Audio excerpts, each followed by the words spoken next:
Good morning, everyone, and welcome to today's workshop hosted by the Alberta Immigrant Mentorship Network, how you can integrate mentorship into programs and events. I think you'll find this workshop insightful and very interesting, and we will be featuring a panel of speakers this morning who have integrated the opportunity for mentorship connections into community events and programs. So a little bit nuanced for some and maybe not for others. Many of us know mentorship is a program with a beginning and an end.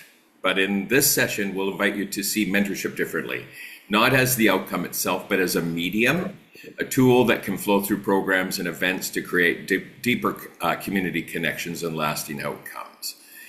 We also know mentorship is a powerful connector.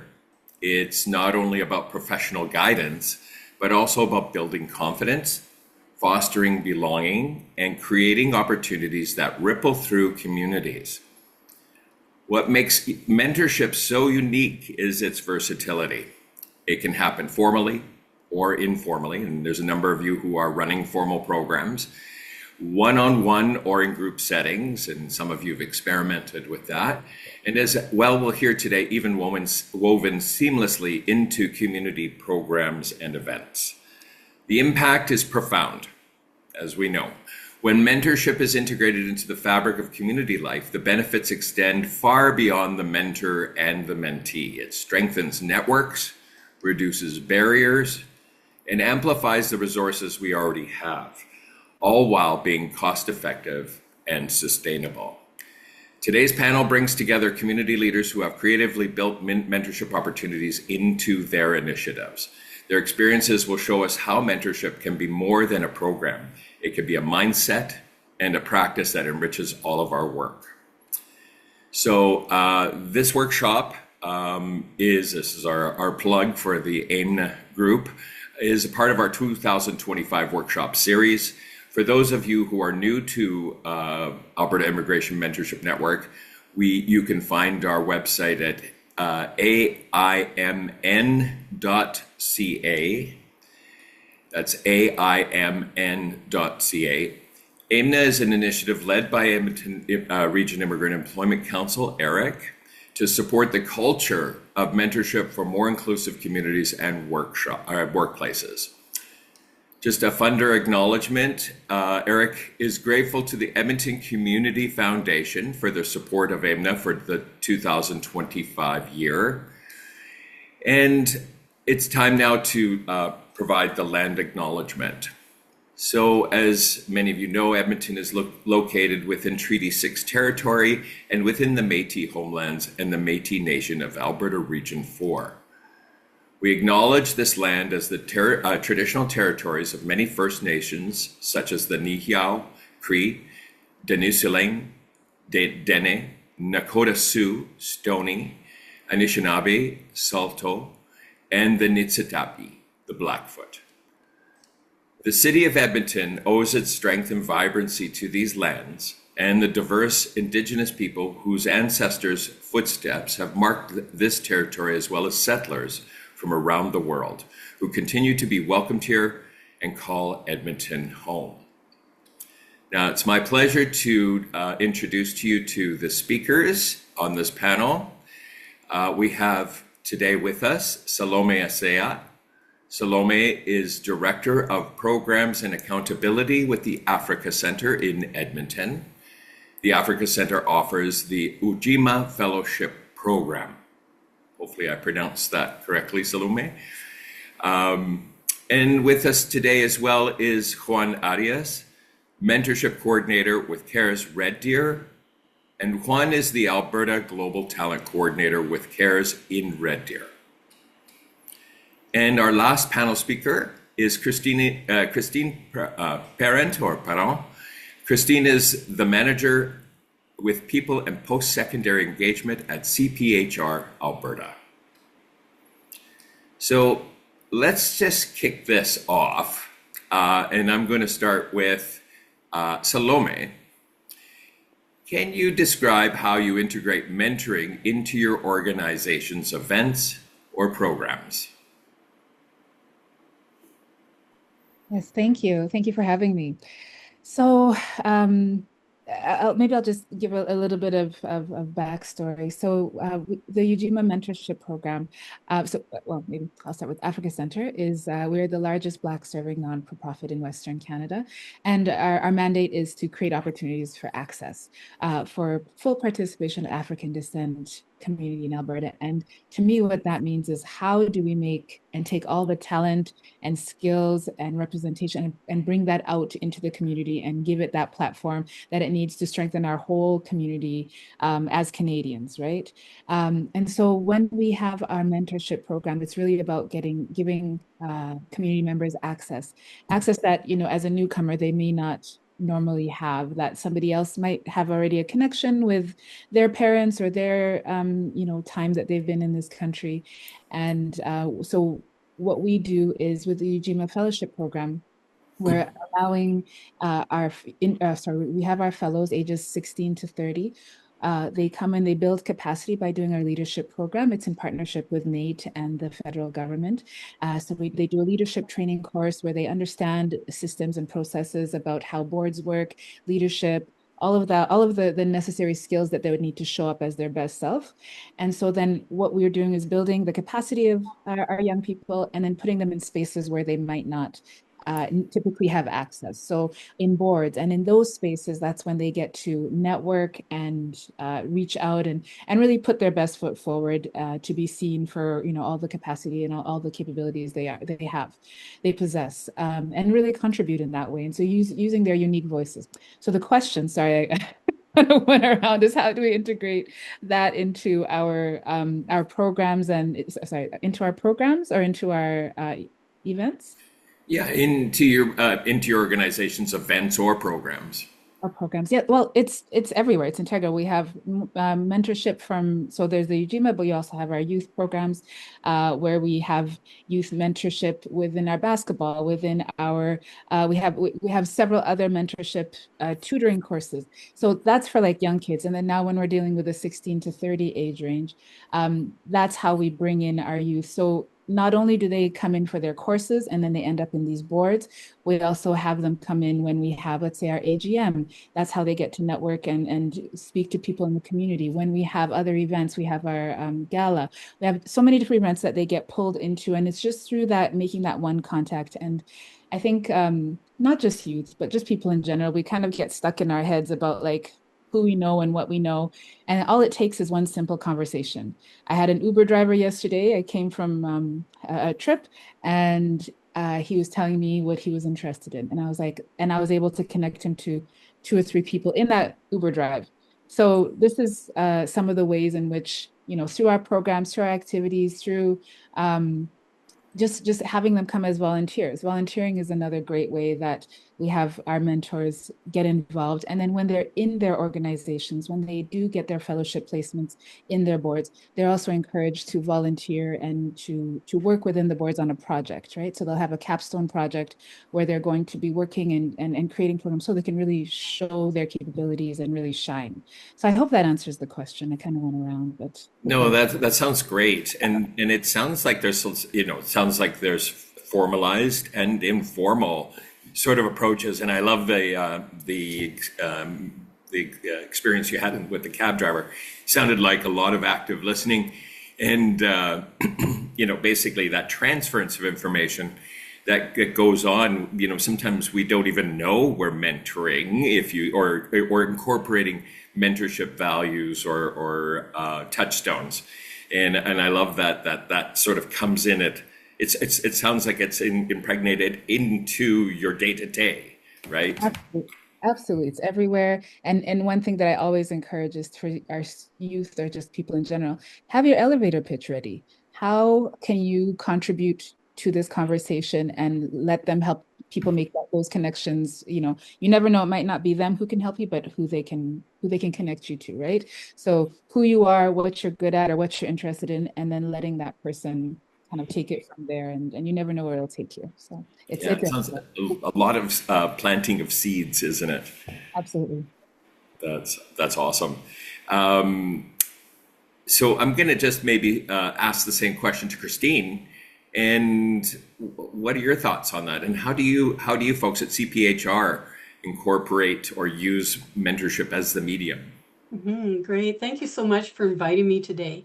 So CPHR Alberta, again, just to give you an overview of who we are, is we are the Association for HR Professionals in the province. So we have a membership of just over 7,300 HR professionals, and that includes our students. Part of my role, or a big part of my role, is post-secondary engagement. So the student members, we have some general members that are coming from different occupations, and then of course the HR professionals. And we offer both, I guess I would say, informal and formal mentorship. And I'll talk about the student mentorship programs that we offer. We have what we call a walk and talk program, and it really is an opportunity for students to engage with an HR professional. It's a one-time meeting for 2 hours with an HR professional. And that can be a professional at any level in their career. We've had executives sign up to mentor or participate in this program. It could be someone who's recently graduated and is new in their HR career. So the student just connects with that individual for that 2 hour conversation. They can ask any questions they want, from career advice to, what was your career path like? So very open conversation. It can be done virtually, it can be done in person. We're connecting, the students with any HR professional throughout the province. And that one we actually get a huge uptake. And we do track that one, so a little bit more formal. So for example, we've just opened that and we have like 46 student applications. So every time we open that, we seem to get more and more students involved. And a lot of repeat as well. They'll touch base once with someone who specializes in this area of HR. Then they'll apply again because now they want to hear about this area of HR. So that's been a great program for us. We're just opening up a new program that's more that experiential learning. So it's done through a simulation program, an organization who has set it up where the mentee is really making HR decisions over a 2 year program in this company that they've set up. So it's real life scenarios that the mentee's going in, they're making decisions, then they connect with their mentor and talk through the decisions they've made. And through the program, they're seeing how that's impacting, like all the KPIs. How did it impact budget or staffing? So that's a new program for us. So we're excited to see how that works for our students and our mentees. Other things that we're looking at is a group mentoring program. Down in the United States, they have SHRM, so the Society of Human Resource Managers or Management, and they have a program that's just over 4 weeks for their students where they work on a case study, that type of scenario. So we're considering that as well. But we really try to engage our students in all areas, like any opportunity to connect within the HR community. So that could be inviting them to mingles. It can be inviting them. We just finished our annual conference and we had a student-specific session. So reaching out and getting them to attend and having topics that really are relevant to them. But they're meeting a lot of the HR community and giving them that opportunity to be networking. And we're finding it's really been beneficial for our students. They're just requesting more and more in terms of making that connection with the HR professionals and practitioners in the province and seeing the value of that. Those who participate really seem to be more confident. They're saying that their marks are improving. They're more motivated, like through their education, their marks increasing. They're participating more in our events. Once they've made those few connections, they're coming out more often. And they're also starting to mentor like first year students. We have what we call ambassadors in our post-secondaries, and they're mentoring the first-year students because most of them are second, third-year students. So it's great to see that once they've been through a program with us, they're already stepping up to help their fellow students. So those are just some of the ways that we've been offering the mentoring, formal and informal as well.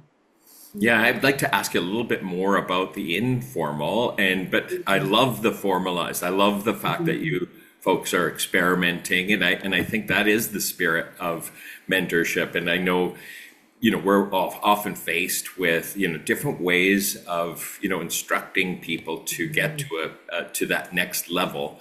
And I love the fact that you talk about empowerment and getting people engaged and active. And I know that's something at ERIC that we have to do, because by virtue of, when resources have diminished somewhat, you start looking at ways and being creative and turn that into learning moments for the people involved, so the mentor and the mentee. So it's instead of looking at it and feeling sorry for ourselves and saying, oh dear, geez, we don't have what we had before, all of a sudden that becomes an opportunity for learning. And I like the fact that you're not hand holding. It's something that I think that is sort of the antithesis of mentorship. Is really, you really want people to be empowered and figure out solutions to problems that they have. Just maybe quickly then, is there some things that you could speak to with regards to the medium, to the informal side of things? How do you incorporate mentorship in your day-to-day as a professional? Well, I think the informal side of it, really, part of that is that whole coaching area as well. That, when you have a staff member coming to you, as an HR professional and asking for advice, it may be something to do with, conflict with a fellow employee. So my role in HR is to kind of coach them through that experience. And really that's a mentoring opportunity as well. Between that coaching and mentoring and having them come up with those solutions and guiding them sort of in that direction as well, that what would you do? Tell me what, you think you would do in this situation, and then giving them that advice or guidance so that they're confident in going out and having that conversation.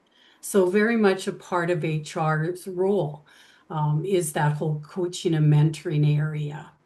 Right. I was just thinking of what Salome had said, and that sort of active listening component to what we do on a day-to-day, but also the provocative questions, as what you've just talked about. And so I'm sort of empowering, getting people, leading them to, okay, let's shape the question and then have them respond. So the answer is important, but it's the process, right? Exactly. Yeah, definitely. And we all approach everything differently. We know that. And just, as a mentor or coach, being open to, okay, maybe it's not my way of doing it, but it's great what they're saying, right? And giving, the mentee all of those options to think about, and then they make it personal, how they are comfortable and confident going into that situation. Yeah. I don't want to speak out of turn, Shashi, but I wanted to just let people know Shashi is our mentorship director at ERIC.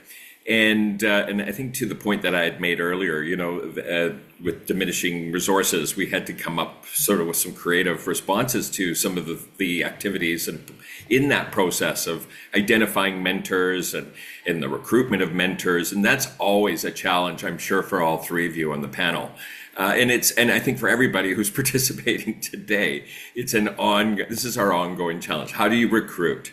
And I know in Shashi's case, she actually empowered the mentees to do some preliminary work in identifying mentors through LinkedIn, that people who may or may not be involved with our ERIC mentorship program, but just get them to do the work and identify a list of some of those mentors that basically it cut down on a little bit of time for us in the search. And we still, it's something creative and it gives us a chance to get the mentee to participate in their own success, right? Yeah, definitely. And we do the same. We encourage our students to reach out in LinkedIn, connect with, if there's an HR professional, you see their profile, you're thinking, hey, it'd be interesting to talk with them, reach out to them, and we like to think, those of us who work in HR are more than receptive, saying, yes, let's connect, let's have that hour or 2 hour conversation. But definitely one of the ways that we encourage students to reach out. That's great. Thank you so much. Now, my third panel member, the well-dressed man Juan Arias, has been active with the AIMN program for many years, and also before we were AIMN, we were also Alberta Mentorship Program, which we had to change the name. We won't go into details. But Juan has been just an awesome colleague in the world of mentorship for us, and basically came from like a bit of something a little bit new to mentorship in the beginning, right, Juan? And then what Cheryl and I noticed over the last few years, Juan has become a real has developed his prowess, if you will, in the area of mentorship. And so, Juan, tell us a little bit about what's going on in Red Deer and your experience with mentorship, both formally and informally.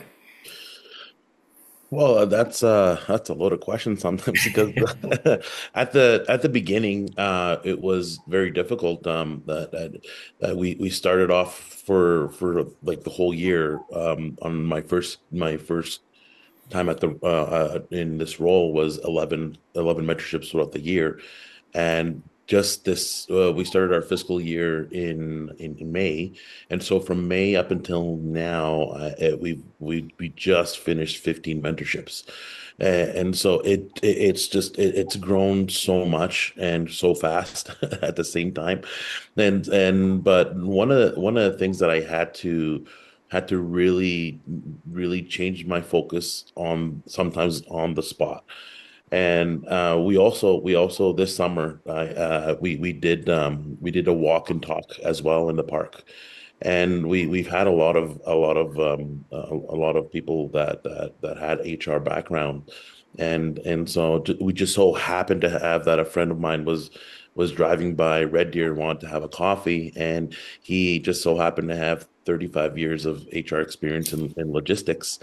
And so I just said, "Hey, look, what I know, we've seen each other, we love each other, but could you please help me out with this? I'm having a hard time. Let's go to a park, and I promise you, it's only going to be for 30 minutes, and let's just come together." And I sent a mass text to the mentees, and 7 of them responded, and we went to the park, started walking around. It was supposed to be 30 minutes, but it ended up being 4 hours, and just question after question after question. And so some of them were asking about what to put on a resume, what not, what to ask and whatnot. And so it became more than what it was supposed to. And at the same time, while he gathered the people or the mentees together, there were people walking by, and I was able to just kind of talk to them and pitch them, and I was able to onboard 4 new mentors at the same time. And so the Red Deer has always it's always been taking opportunity, because in Central Alberta, I'll talk more about later on about the kind of like the difficulties, and one of the difficulties we have is we're just in between 2 cities, and so and just people going, but there's also just so much coming to Red Deer that it's not just one focus on a cohort, or let's just say accounting or HR or teachers. So we just have just so much going at the same time that our mentors have had to just kind of change their mentality of not just focus on one career, but having the understanding of what really mentorship is all about, is not focusing on one thing, but just guiding people from and being a proper bridge. And so it's just been wonderful, and just seeing mentoring as a way to strengthen the community, the connections, develop leaderships, and ensure the mentees feel supported beyond the one-time event or just beyond and that just makes a difference that they know that yes, sure, we have to show our funders that we have this amount of hours, but really a mentorship can be a lifetime friendship. This is awesome, this speaks to, I think, a little bit both to the formal and informal. And I love the walking in the park. That's something even at Eric, we've done. We do an event annually, sponsored by RBC, and we do a networking in the park. And it's basically taking us out of the office or out of the Zoom call and having what I like to call skinship. Like that. It sounds creepy, I know, but it's about seeing that nonverbal, enjoying the nonverbal conversation, and getting to know people beyond the sort of the screen and beyond the office environment. And I think that's really good. I loved what you talked about when you mentioned three words that I really enjoy, I think embody mentorship, both formally and informally, is you talk to a friend. And believe me, our programs would not survive without our friends, our extended family beyond our programs. And so friends are sometimes a key connection point, maybe directly for, let's say, a mentorship program or advice on how to approach maybe even some of the questions that were asked that day, and how to listen. And so basically gleaning from the community, that kind of expertise, awareness about programs like that, let's say in Red Deer, that they exist. And, so you mentioned also connection and also welcoming. And we are, let's say if we were looking at it, let's say from a formal side of things, we're about workforce. We're about integration of a workforce. We're about bringing people to a place and hoping that we can anchor them into that place. And how do we do that? We make them feel welcomed. Because if they're not feeling welcomed, they're not going to stay. And they're not going to, so I think that sort of embodies a little bit of both, the formal and informal. But Juan, tell me a little bit, you just mentioned too, that I know further down the line, like some of the questions we have is like, what are some of the pros and cons of the approach that you've been able to take? And maybe and I guess a subsequent question too is, maybe we'll start with, first of all, how did mentorship impact you and how you approach things? And how do you walk around Red Deer now compared to 5-10 years ago? Well, it's when with the mentorship program here now, it's I'm hopefully I'll say this without offending anybody, but it's not work for me anymore. It's more helping and guiding, to help the mentees in their personal and professional growth. Yes, our focus is professional, but sometimes with newcomers, one of the things that I'll talk about maybe later, or now, but boosting confidence is a huge thing, because with newcomers, we as newcomers, when we come here, we have to leave everything behind. We have to leave. We've left our dreams, we left our homes, we left our families, and most of the clients that I see have been taken away from something very precious. And now I'm here at the very beginning, or not the beginning of their journey, but sometimes in their lowest points of their first journeys here in Canada. And now I'm telling them, oh yeah, you can do this. It can happen.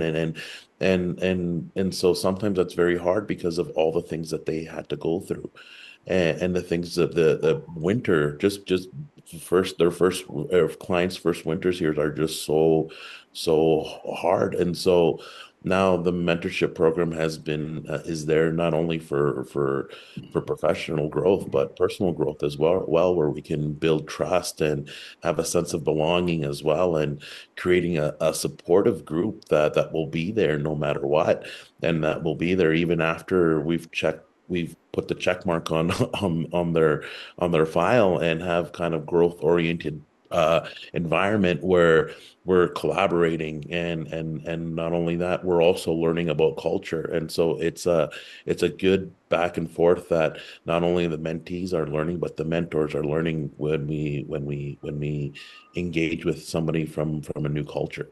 And so it's just wonderful to see that it's not just professional growth, but also personal as well. Yeah, it sounds like you walk around with confidence yourself because you've been working this program for a while, and you know the process. You have a certain sense of empathy as well for the client. But now you're at become sort of a craftsman. You said, like you said, it's easy for you now. You've become a craftsman of programming, and I really like that. Maybe I'll give you a break, Juan and Salome. I would like to ask you a little bit about the pros and cons and the approaches that you've taken. Maybe let's talk about the pros first, and then we'll go back to the cons. Thank you. Well, I will say that I came into, or my first interaction with our UGMA fellowship program was as I was an ED at another organization, and we were taking in students as a host organization. So we had fellows on our side, and so the pros was really having exposure and having that, like, so in some ways you think, oh, I'm the host organization, I'm here to teach the fellows something, and they really, when you build that trust and you build that ability to communicate openly, then there's just a richness of experience and the way they want to volunteer, other skills. So they might come to you and they're coming with a certain set of skills, but hey, they want to come and volunteer, and maybe they're a photographer on the side and they want to help your one of your projects thrive because of they have that skill. So it's really about building that trust and that ecosystem of giving and of giving back that you create. So by your own example as an organization, being willing to take on fellows, you become that, you set that example like in real time. And so and it's really just that interchange of information, and you never know what's what somebody's experience has been. So that's the real richness that I found. And then once you have that trust, you're able to now pull in all of your other networks to help them go into their whatever direction that they're in. And then also just that like as we build that ecosystem, you really get to see and you get to hear back from the fellows of how they've grown from it. And because of this program, I was able to do this, or it helped me with my leadership abilities, so I could apply for this, or confidence. A lot of people have a lot of struggles trying to get Canadian work experience because they'll be professionals from wherever they come from, and when they get here, they can't get a job because they haven't worked in Canada before. So those are some of the challenges for them. The challenges of the program is, as you said, getting mentors, and really tapping into our networks to really show them the value add. Which, a lot of, especially if we're dealing with nonprofits, everybody's always, they're already on their max capacity. But really showing them that we have trained our fellows, and we are bringing them an asset, not a liability. To the best of our, knowledge, we're trying our best to make sure that we're contributing to your organization and that we are bringing that wealth of knowledge and really highlighting that, because that is, that can be seen by another organization or an agency as a, oh, you're giving me more work. But really at the end of the day, once they've had the experience and we have repeat agencies coming back, that's always very rewarding. Other challenges, commitment, because it is a longer term commitment to the fellowship. So really having the fellows stay on and not, keeping that engagement, I guess, would be part of that challenge, and just making sure that they see it through to the end and get the full benefit. And there's different resources that people, discrepancies in resources. So sometimes that comes into play, but really helping them see that, you know, this is really going to help them, and as well for the organization seeing that they're going to be helped. And I think just in general, my vision is for a Canada where there is an ecosystem of that giving and learning and interacting, and really seeing, you know, we have such a high rate of our community is growing, like in Canada, like Alberta, exponentially. We're growing in leaps and bounds, and not. And when those people come, if they don't feel like it's a safe place to grow and show up as themselves, if they don't feel that their skills are valued, or if they don't trust the people who they interact with, you know, then we lose them. And there are very highly skilled people who we'd be losing in the process. So giving them those little, sometimes it's just little brush ups on certain, whether it's skills or maybe interpersonal skills that they might need, really helps to like get them to that next level. And that's very rewarding. I love this. I just, the words that I drew from your discourse was like trust, building trust, and it sounded like a healthy level of vulnerability as well. Like, I mean, it's, and that comes like being honest, but also at the same time, confident about what it is you're doing. So yeah, it's pretty daunting out there when it comes to things like recruitment, and we're sellers. We're selling mentorship. You know, and that sometimes is difficult. But you know, it's interesting because we talk a lot about the client, but also the mentors themselves. And I love that. It seems to me, and I sort of extrapolated from your conversation with us today, discovery. Like once you, like a lot of people, you haven't done mentorship or haven't incorporated a sort of mentorship approach to things, and that discovering that you can mentor somebody, and it's not telling somebody what to do. It's, you know, helping them to discover as well as the mentor is in sort of a process of discovery, and then commitment. Yeah, that's the tough one. Christine, I'm going to throw that question out to you. Mm-hmm. And what are your thoughts on all of this? Thanks, Salome. Yeah, so just thinking through some of the pros of our programs, whether they be formal, informal. You know, I talked earlier about the level of confidence for our mentees increasing. Just being able to have those conversations with an HR professional has elevated their experience. You know, we see them being like the level of motivation increasing. They're more engaged, both at their schools as well as with us as an association. And I think your comment about discovery, and when I think of our mentors, how they're discovering the skills and the knowledge that our students have. For many of our mentors, you know, some are, you know, sort of that more advanced in their career, and they don't have that connection with post-secondaries or that understanding of the skills and knowledge that students are bringing into the workforce. So just having those conversations is an aha moment for many of them, like, oh, I didn't know you were learning that. So thinking that they're not quite ready for the workforce, and oh, I'm going to have to do a lot of training or mentoring if, you know, we hire. That's not always the reality. It's they're coming in at a higher level, I think, than previously. So that's been a real awareness for a lot of people. When I think of the difficulties that we've had, and again, it is finding the mentors, having way more applications for mentees than we're getting for, on the other side, mentors. But I really do find when we've been approaching HR professionals on that one-on-one, like reaching out and saying, hey, I think you have the experience that would be beneficial, we get a really positive response. So we do that approach, you know, individually. We do send out mass emails as well to members saying, hey, we have a need in this area, but it really is that individual going and asking them and inviting them to participate as a mentor that really we see that uptake.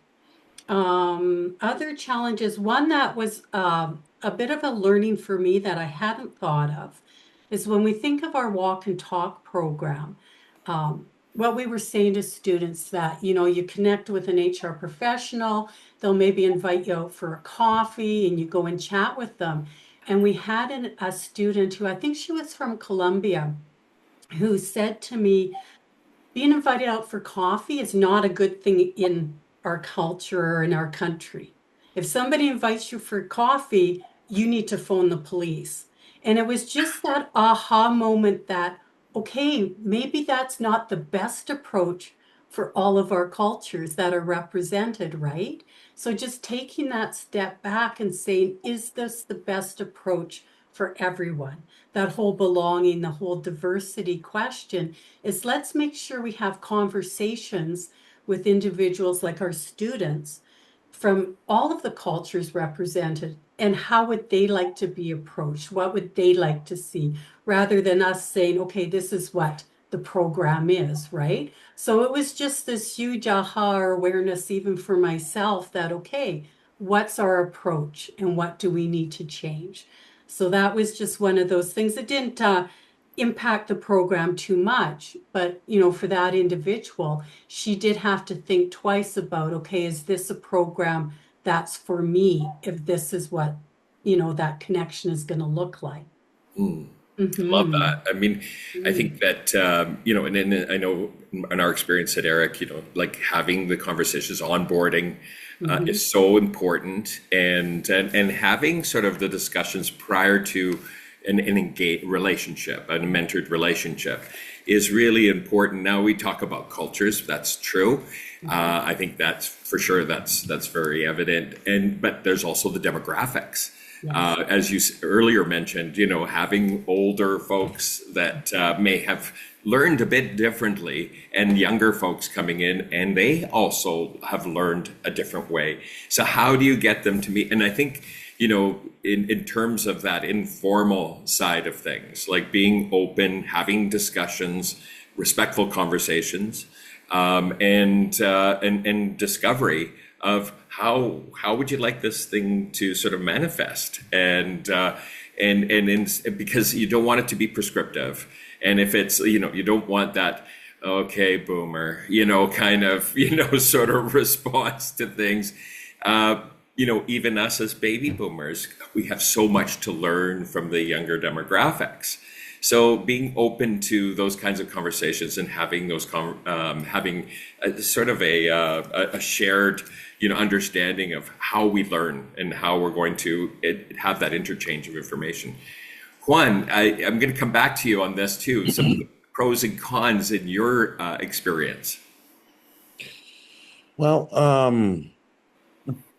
pros have been good to a sense. I've been using a lot of friends and connections that I had before, and they were always willing and wanting to, because mentorship works no matter what industry. It works, and so it's not a huge selling point, and just as long as it's relayed correctly or even talked about correctly. And so it's not, I'm not trying to sell somebody. Yes, I have my elevator pitch, but they believe it once they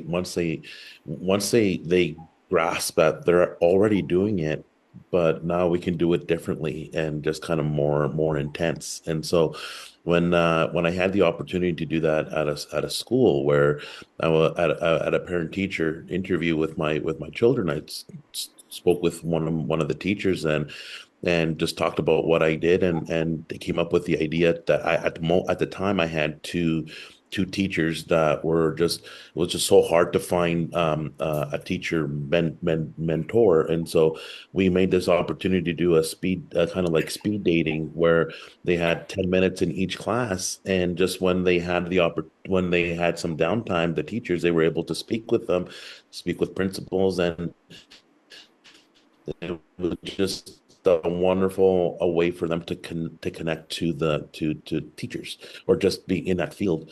Now the cons, well, the cons is just sometimes people will be people, and to understand that we're a bridge, and we're connecting people to the workforce, but it's sometimes it's hard with the waiting game. I'll give you an example. I had this wonderful Ukrainian lady that she installed this program to make airplanes land safer, and she went all over the world and plus Canada to install this program. But once she immigrated to Canada, there was a law that said that you had to be a Canadian citizen to work at the airport. And so for her, she was a temporary foreign worker. Now we had to come up with a 10-year plan for her to stay in that field. And so we had two options: either be discouraged, change your career, or stay current or stay with your goals. And so now the mentorship program has become, instead of a 20-hour or a week it's become this year long, a couple year long thing. Luckily, she was able to get her permanent residency, and she's actually residing in Leduc, working in Edmonton Airport at the moment. And so, but this, we're talking about a 5-year journey that she had to endure. And so some people just can't, some people won't be able to do that. And especially with families back home needing assistance, or families here. And so she was able to find a different career, but stay on track, which is sometimes very rare to find somebody that is willing to change their career, and but willing to keep on holding on to their dream. And so that's the hardships that I find, that especially with doctors, and that I have this wonderful doctor, that an oncologist that came from Nigeria.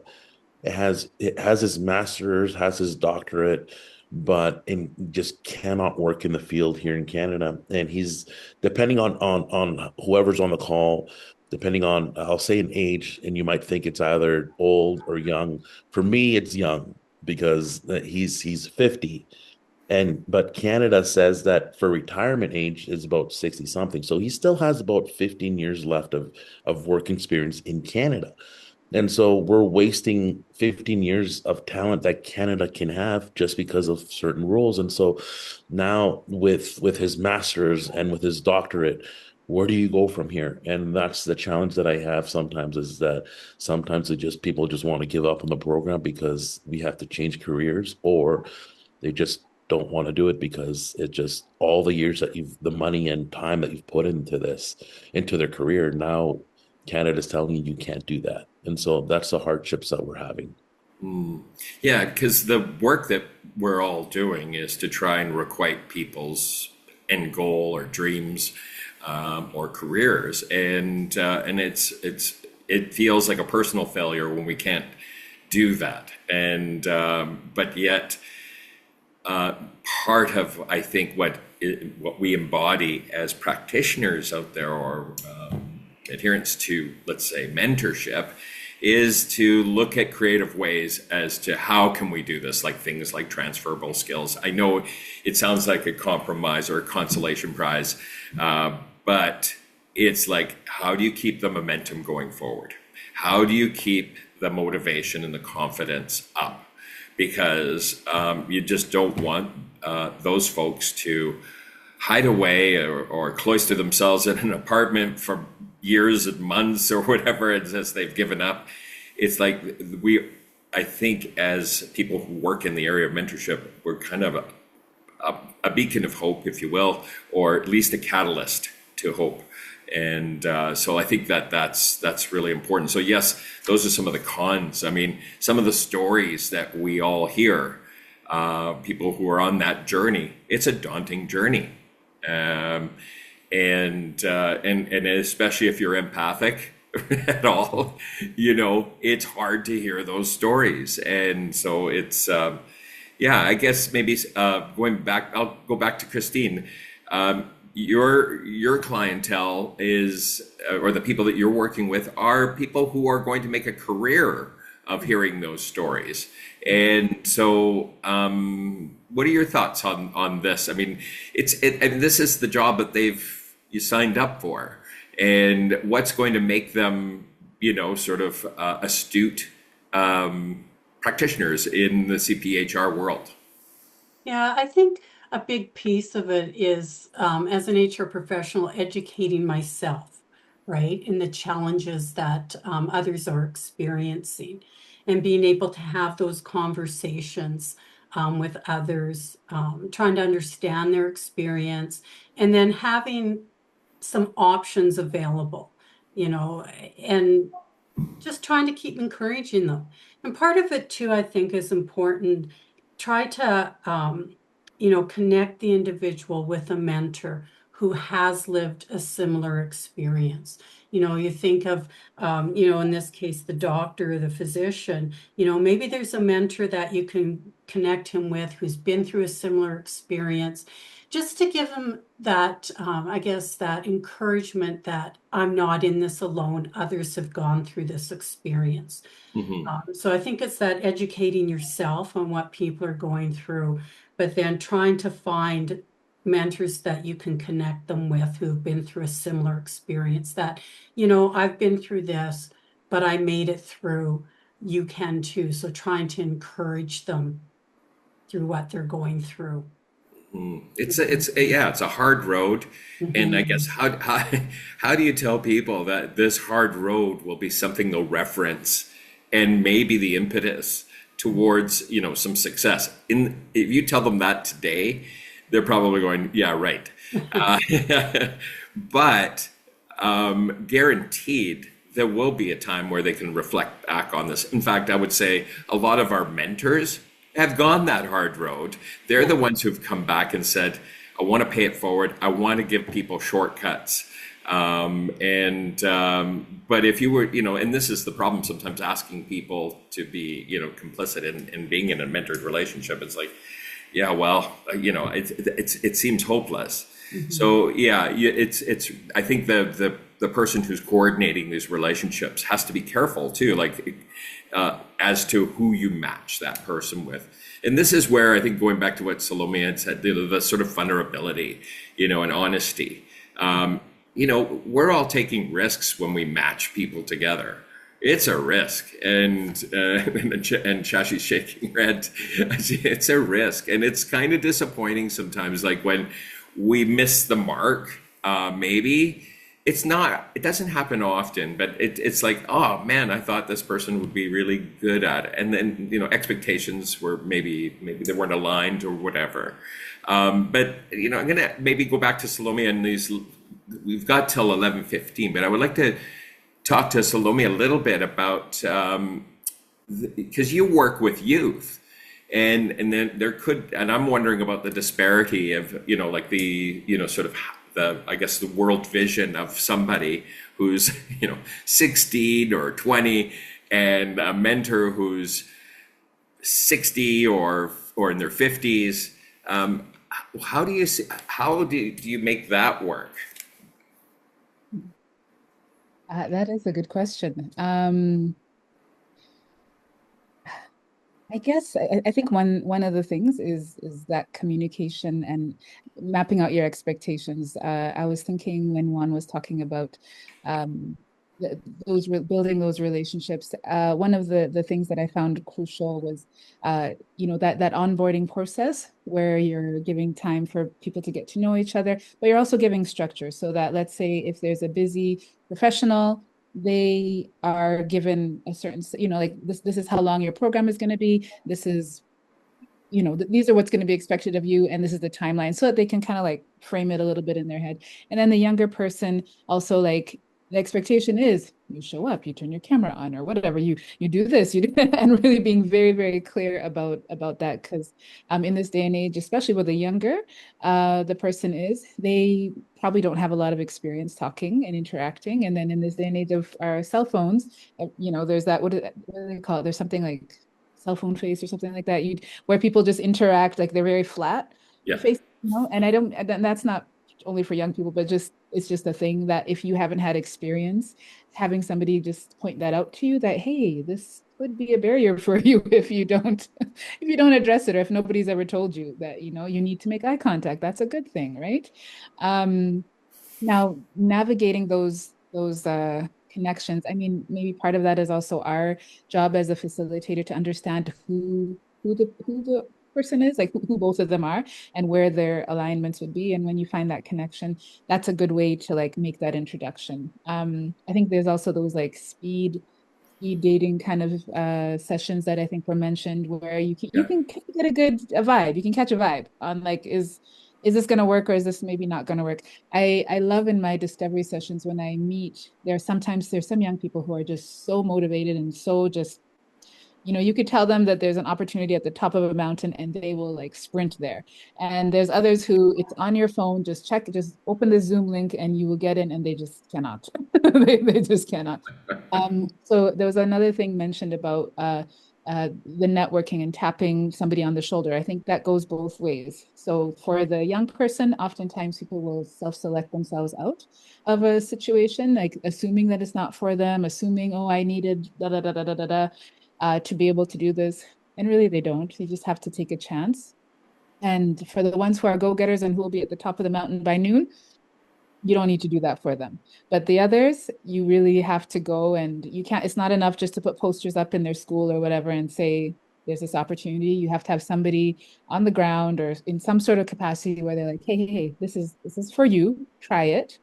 And same thing with the when you're trying to attract an agency or somebody, in that capacity, that you have to kind of explain to them, this is how it is, this is what it'll look like, this is what your commitment would look like. And if there is that connection, if you can find one thing that they're both interested in, I think that's golden.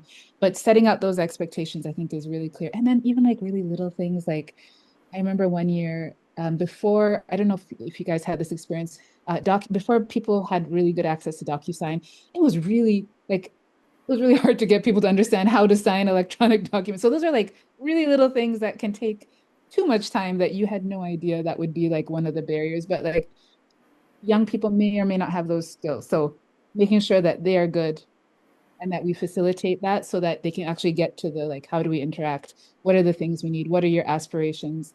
And really having them kind of go through and discover that in themselves, and not self-select themselves out before they've discovered, like they might have a preconceived notion of this isn't for me, but without, real understanding. And then having those conversations, I think at least they have somewhere to go from. They really get them to understand that the experience is the part that they really need. And then from then they can say yes or no. But self-selecting is not how to go. It's not the way to go. Well, it's like, I think, I think about, intercultural capacities, and even, between cultures, and let's say even business cultures and Canada, there is this disparity. And this is one of the pieces that we're trying to do, is to try and help people integrate, be aware of what the ecosystem is like here. We're not saying it's better or worse. We're just saying this is what it is. And if you're going to have success, you need to understand that. And that's for both sides. That's from the employers, let's say, or to the employees.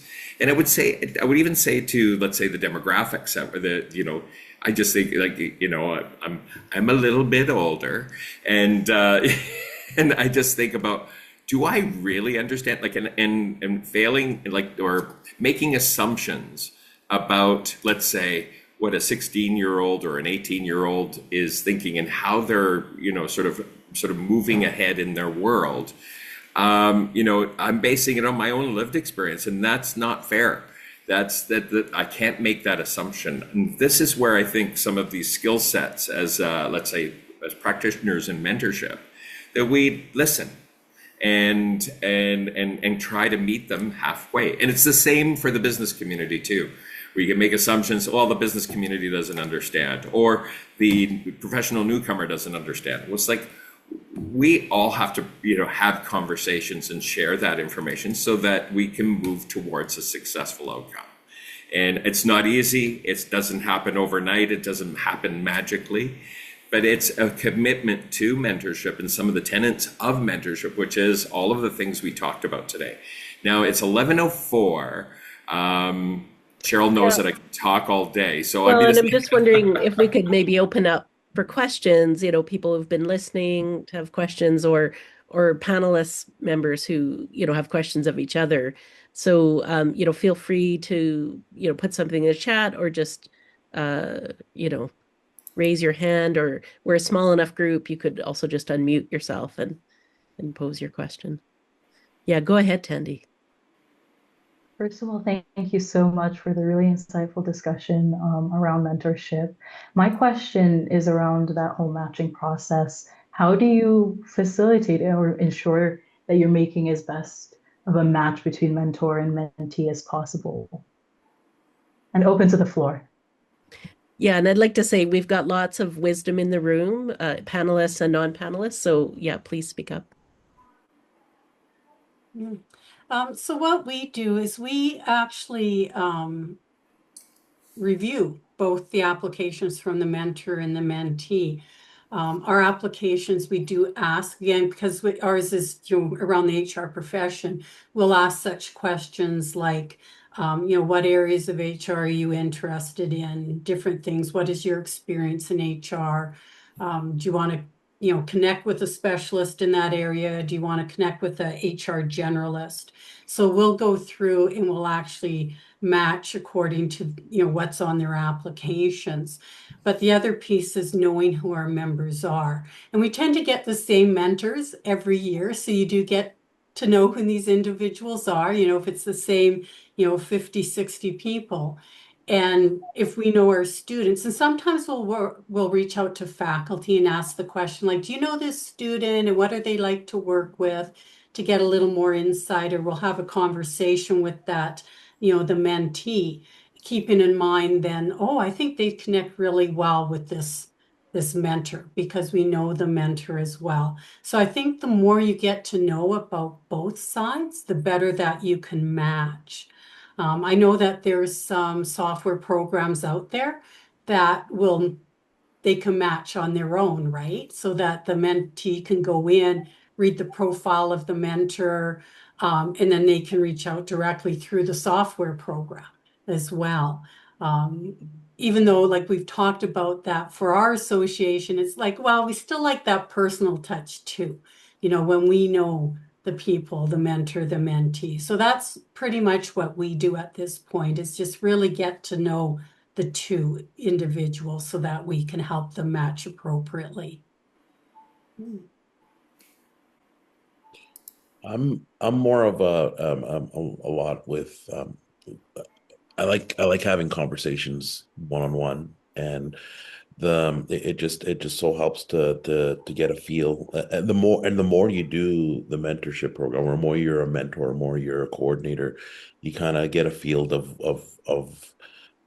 different people. And one of the things that makes my program in Red Deer a bit unique is that I'm just one person, and so my circle of mentors is not big, but it's enough that I know who they are, and I know I know their skills, and I know what they bring to the table, and I match them accordingly to the mentees. And so I typically try not to go in a session, not to go more than 10. And this time we had 15 because we just grew a little bit more, but it was still manageable, that I was able to know who was able to connect with who. But using friendships and using connections from my past, I was telling our program coordinator how one of my mentees was, or two of them, one of them's a psychiatrist and one of them's a social worker for more than 25 years in each field. And so if I ever have a mentee that I know needs a more support than what we can handle or that we can give, I have two people that are available and willing to help and support that way. And so the more people that we know, the more mentors that we know, and the more connections that we get. Because again, it could be just a ticking of the box, but my job also is to help the mentors want to stay in the program and believe in the program as well. And so I'm just trying to just keep them together, and I'm the glue that has to keep them together. And so and it's just so awesome that as time has gone, just how wonderful the mentors that are there are able to connect with the mentees the way that they do here in Red Deer. I like to reference it as a lifeguard at the pool.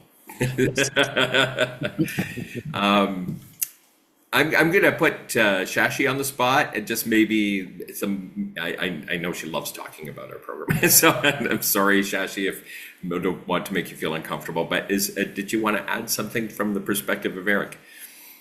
Yeah, absolutely. Thank you so much for sharing your views. At Eric, we have one-on-one conversation with the client, and we do make notes. We understand the background, where they come from, the years of experience they've had, and so on. In addition to that, we also ask them to list some top 10 organizations in Edmonton that they would love to work with. So that gives us an opportunity to find out if there's a mentor in the particular organization that I could seek help out, and so on.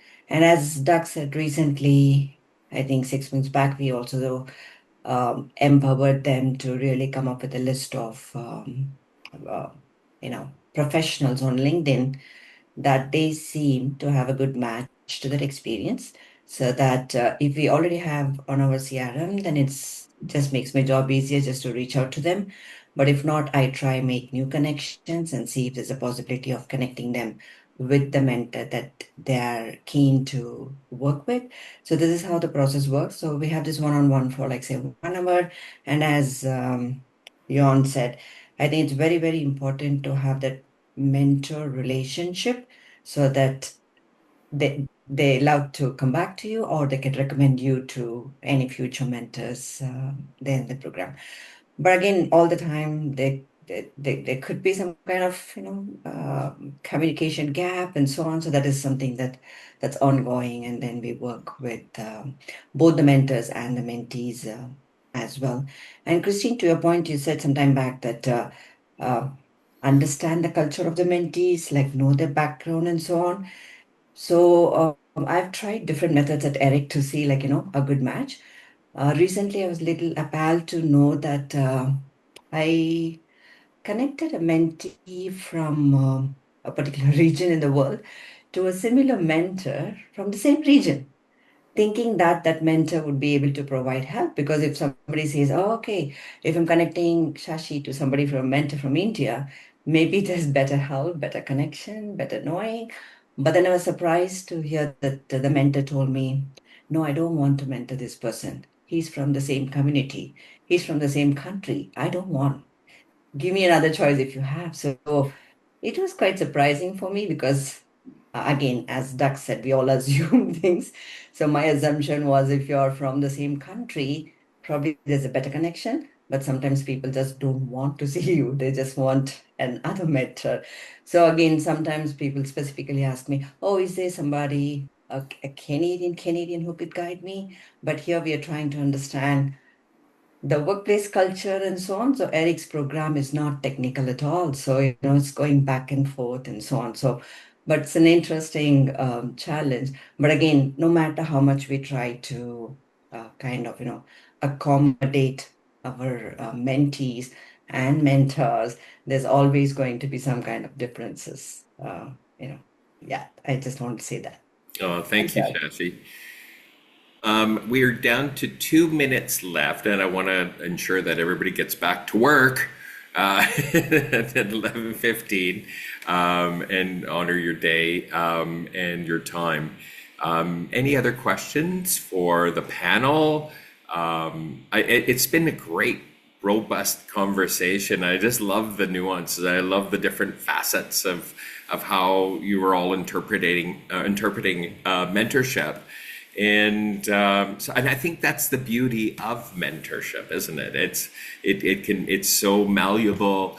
It's not just an end result. It is a way of living and a way of discussing things and a way of approaching things.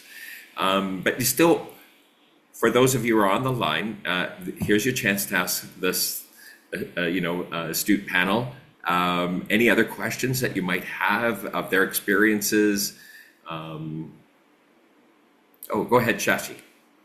Yeah, I just want to know if anybody has an out-of-box idea to recruit new mentors or tried something new or innovative. I just like to hear if there's something that it just worked for you.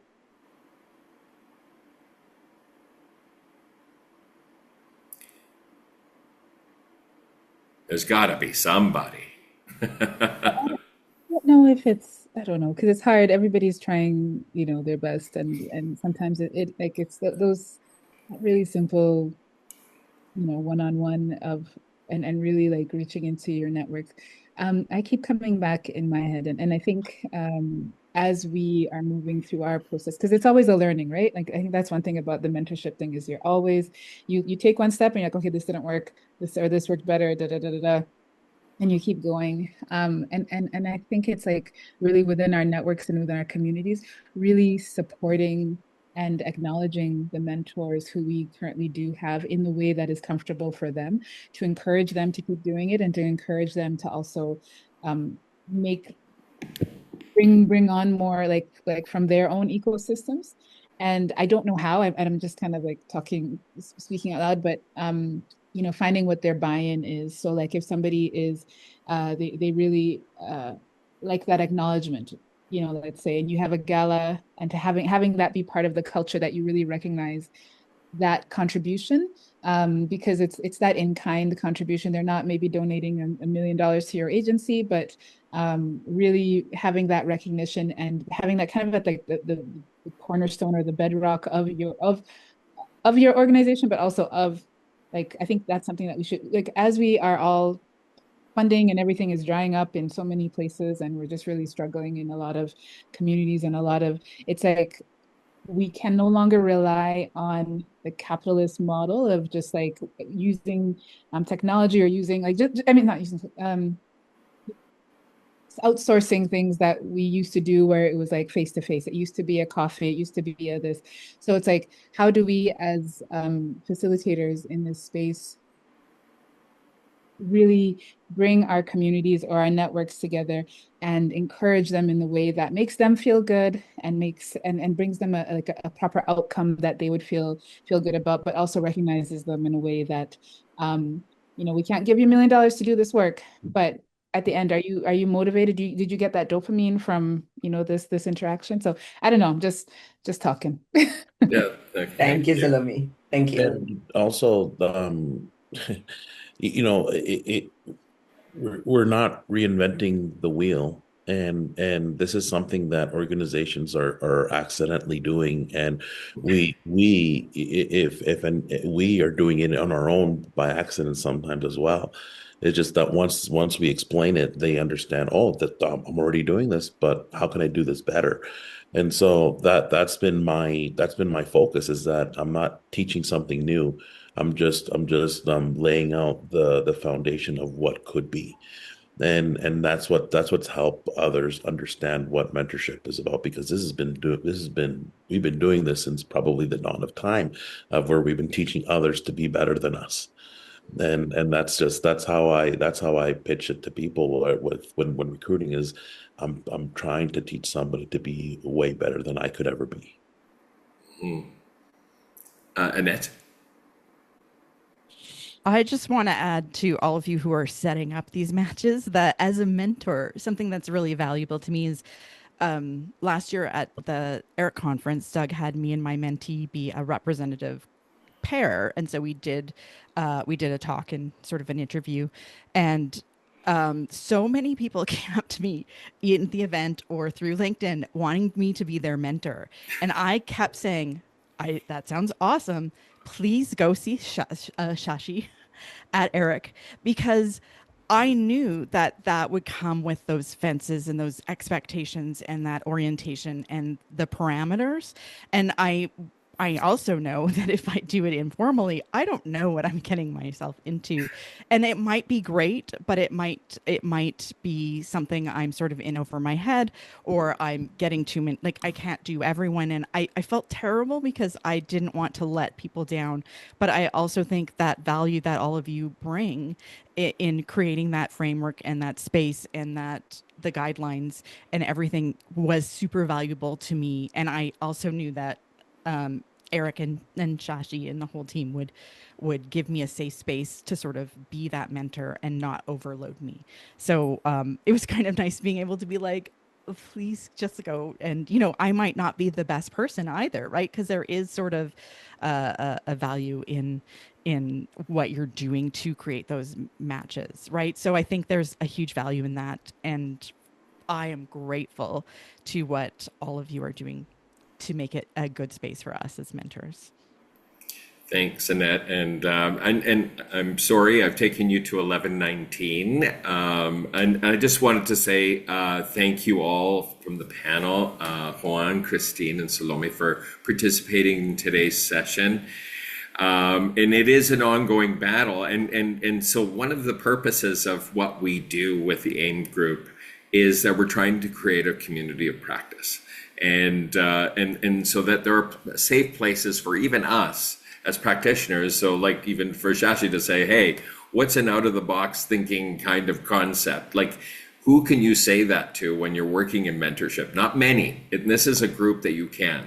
And so I think continue to challenge yourself. I think Shashi is awesome at that, because she's like constantly, okay, we need a new idea. We need to, and we have to keep asking that, because you can't just retread and go with sort of prescriptive responses. We have to be creative in this space, in this ecosystem. Thank you all so much. Cheryl, is there going to be anything else you wanted to talk about AIMNA before we sign off? I'll just mention we'll have a recording available out to people shortly. So everyone who registered will get an email. Also, I'll follow up with information. Our next session is November 27th. And we're again bringing some great panelists together to talk a bit about how mentorship can connect actually, with getting people into jobs, into the labor market. So I'll follow up with information about that as well with the recording link. So thank you very, very much, everyone, for coming in person and all your interest and passion. It fills my heart to see it. Have a great day, everyone. Thank you.